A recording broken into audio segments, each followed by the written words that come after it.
So hello hello hello চলে এসেছি আবার একটা নতুন পোস্ট নিয়ে। মানে এই পোস্টটা হচ্ছে রিভিউ পোস্ট বলতে পারো, কালার করার পর। তো আমার চুলের কন্ডিশন দেখতে পাচ্ছ যে ফেড হয়ে গেছে, কালারটা অনেকটাই ফেড হয়ে গেছে যেরকম করেছিলাম।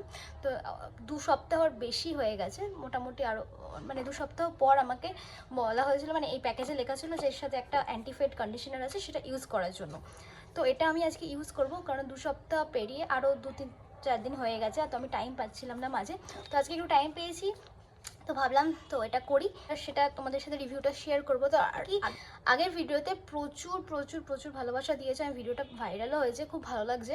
তো আর তোমরা দেখতে পাচ্ছ আমার করে অনেকেই বলছিলে, জিজ্ঞেস করছিলে যে চুলটা রাফ হয়ে যাবে কিনা। দেখো ফার্স্ট টাইম আমি ইউজ করছি, তো অত তাড়াতাড়ি তো আমি তোমাদের বলতে পারবো না। তো এখন 2 সপ্তাহ পর আমি তোমাদের বলতে পারি যে চুলটা দেখো রাফ কিন্তু আমি কিছু ফিল করছি না, কারণ তোমরা নর্মাল যেরকম শ্যাম্পু করবে সেরকম সবই করবে, মানে নর্মাল শ্যাম্পু করে কন্ডিশনার দেবে, সিরাম দেবে, তো সেরকম কিছু আমি ফিল করিনি রাফ হওয়ার মতো। ঠিক আছে, এবার কারোর চুলের মানে সবার চুলের তো টেক্সচার আলাদা থাকে, তো ডিফারেন্ট হতেই পারে, রাফ হতেই পারে।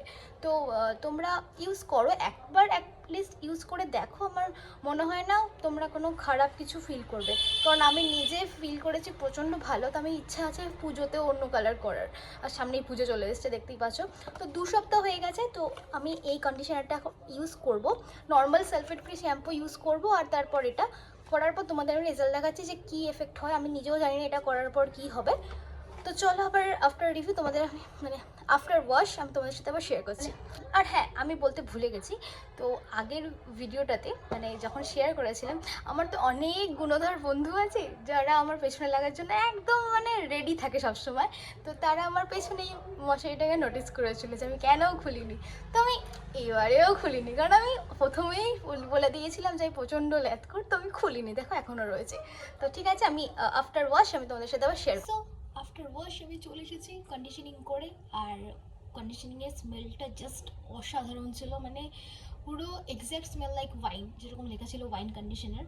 তো ওটার কালারটা ওয়াইনের মতনই ছিল, মানে কন্ডিশনারের কালারটা। আর দেখতে পাচ্ছ চুলের আমার টেক্সচার মোটামুটি, মানে কন্ডিশনিং করার পর যেরকম সিল্ক স্মুথ হয়ে যায় সেরকম স্মুথ সিল্ক রয়েছে। আমি জানি এরপর এফেক্ট কী হতে চলেছে, বাট আপাতত আমার চুল কিন্তু এখন অবধি সেরকম রাফ কিছু আমি ফিল করছি না।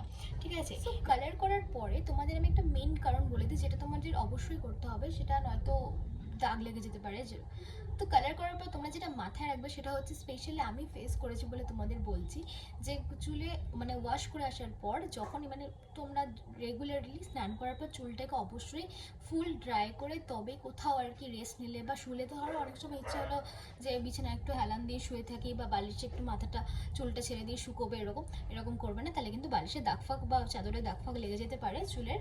তো তোমরা কী করো, ফুল ড্রাই করো, যেভাবে ইচ্ছা ড্রাই করো, ব্লো ড্রাই ইউজ করো, আর তুমি নর্মাল সানলাইটে দাঁড়িয়ে থাকো।